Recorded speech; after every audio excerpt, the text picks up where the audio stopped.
Driving around in a car with the windshield and doors and a roof. This is amazing. Once we were in Cuenca, we had time to attend to a few things that needed doing. I replaced the front fork seals on the bike as one of them had started to leak. In exchange for some of our help in her workshop, Gabby's sister agreed to help us out repairing a few things and preparing some other stuff for our trip, like our brand new double-wide sleeping pad held together by Velcro.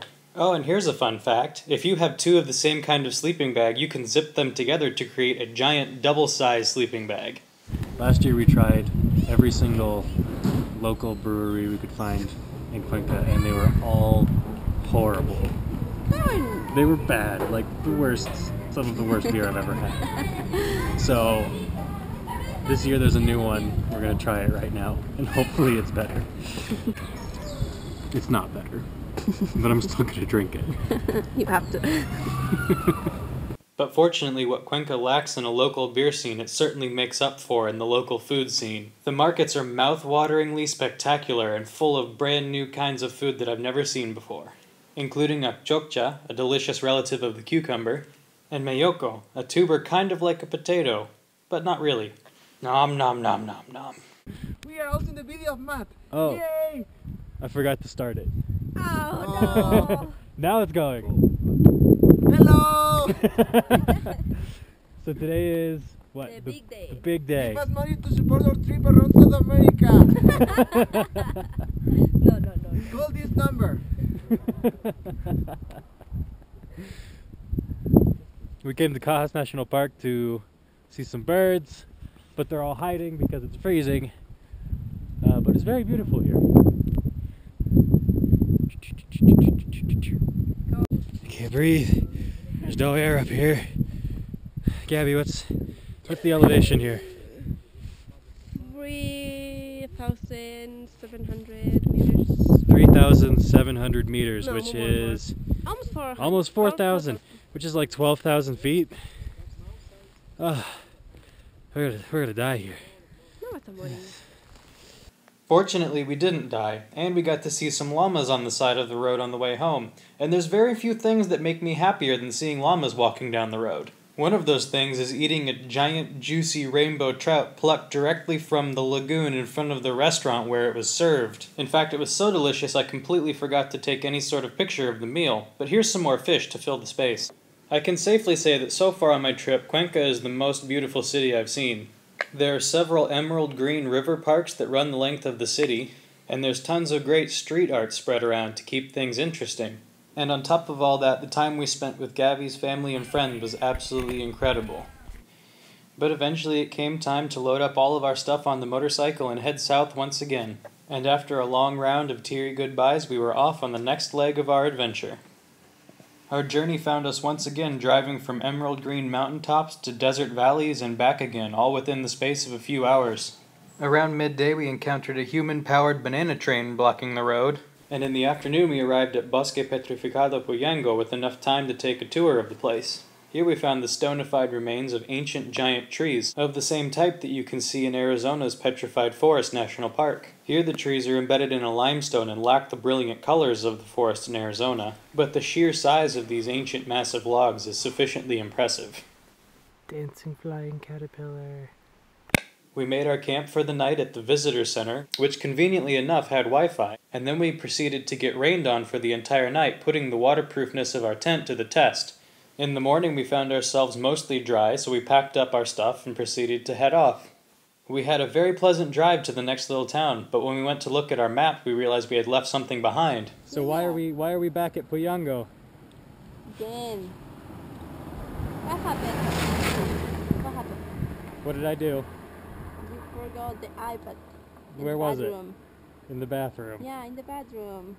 Now it's 11. And we're still here.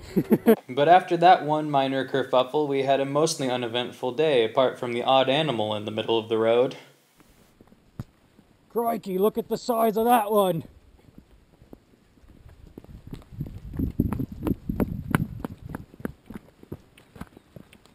Whoa! It's a dinosaur! As the miles pass, Gabby is quickly becoming a professional at this motorcycle riding business as well. Can you demonstrate how to drink through the helmet? Yeah, salud.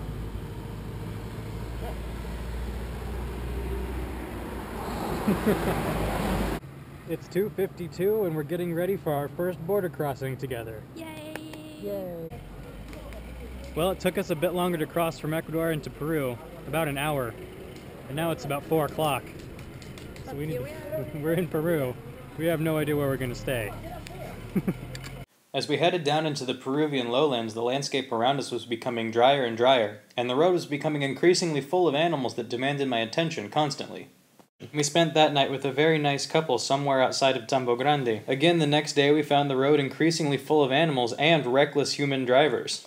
We took a wrong turn and ended up driving through an early morning market in Chulucanas, and then we spent the day racing across long, straight stretches of road until we arrived at our first point of interest. The Peruvian coastal desert is crossed by many rivers flowing down from the Andes. Each of these is like a miniature Nile in its own right, and in the past nearly every single one of these supported a great civilization near the point where the river entered the ocean. So these lumpy barren hills all around me are actually pyramids. I'm standing in the middle of the largest collection of adobe pyramids in the world. We had arrived a day later than expected, but fortunately for us it was National Museum Day and we got to enter the site of Tucumay for free. And although the museum and the pyramids were quite impressive, we found it to be stiflingly hot and moved on rather quickly. The Peruvian coastal desert is like nothing we have in North America. It's barren beyond description and almost an alien environment. And if it wasn't for the green oases that are the rivers running down from the Andes, this entire coastline would be completely uninhabitable. That night we camped out in the yard of the fire department of Guadalupe. Fortunately, there were no fires. Coastal Peru can be kind of a disaster sometimes. Here you can see there's two-lane highways running parallel to each other, each with traffic going in both directions. Our next stop was at the archaeological site of Chan Chan, the largest known pre-Columbian city in South America. Because it almost never rains here, the adobe structures are preserved exceptionally well. And one of the most fascinating parts are the many walls built to resemble fishing nets. Another cool feature here is that even though it's built in the middle of the desert, the water table is only about 15 meters down, and the site is dotted with massive hand-dug wells from which the civilization drew its water. And like Mexico, Peru also has its own indigenous breed of hairless dog, which we were lucky enough to encounter here. As we rode away from Chan Chan, things started to get pretty foggy, and the empty deserts took on an even more eerie appearance.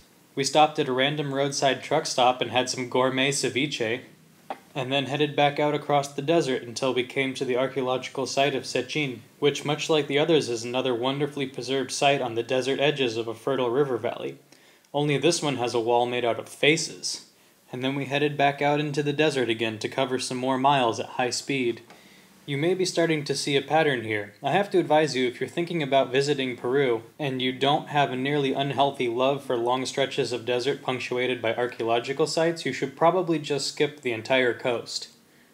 After we emerged from the desert again, we came to Templo Paramonga, a massive adobe structure built on top of a hill, which apparently from the air looks like a llama. Standing on top of the structure, you can get a good sense for the massive amounts of earth that had to be moved by hand to build this thing. And you can also see smaller buildings on nearly all of the surrounding hills. And then we headed out again to drive across a bunch more miles of vast desert emptiness.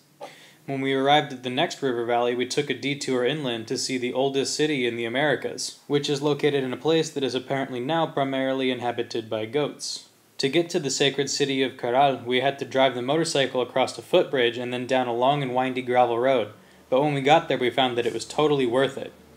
This large complex of pyramids easily rivals anything in the Mayan world and dates between 2600 and 2000 BC, making them roughly contemporaneous with the pyramids of Egypt.